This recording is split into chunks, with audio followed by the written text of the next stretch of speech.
नमस्कार, स्वागत आहे तुमचं माझ्या सुधास फूडला चॅनलमध्ये. तर आज मी बनवणार आहे साबुदाणा व बटाटा यांची सालपापड्या. कशा बनवायच्या आहेत बघूया. तर चला.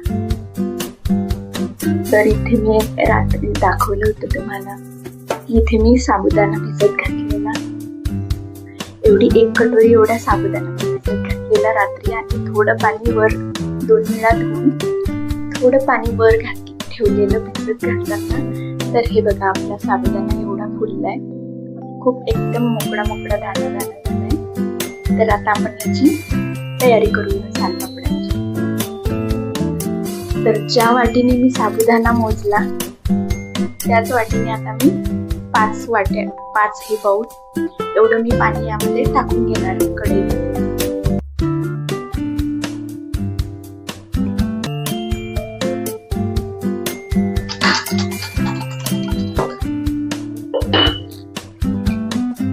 जिरे घालून घेऊया. साबुदाणा घालून घेऊया.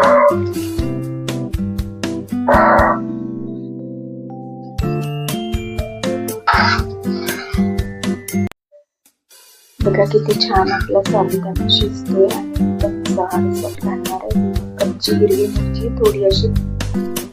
इथे मी बटाटा सुद्धा किसून घेतलाय. आता आपल्याला एक पिळून यामध्ये घालायचा आहे, थोडा टाकून. आता ह्या स्टेज मध्ये इथे मी आपला खीस घालून घेणार, जो आपण पाणी पिळून टाकलं त्यामधलं, तो मी आता इथे घालून घेणार आहे.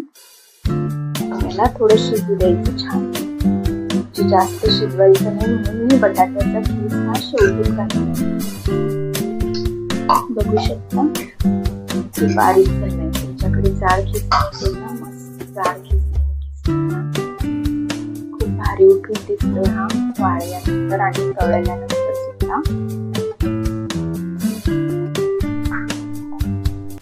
तेच थोडं सालपापड्या घालून घ्यायच्या, थोडे जाड ठेवा म्हणजे वाळल्यानंतर पातळ होईल.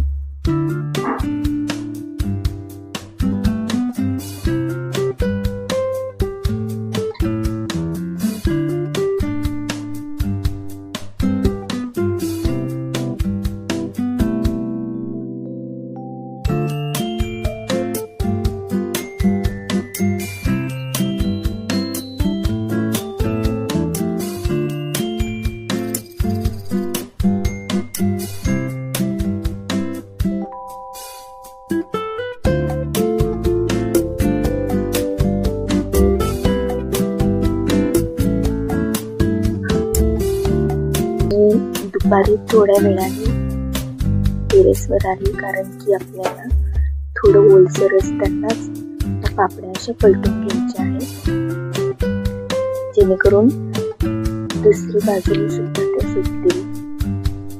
आणि 2 दिवस आपल्याला ह्या उन्हात छान कडकडीत वाळून घ्यायच्या. आणि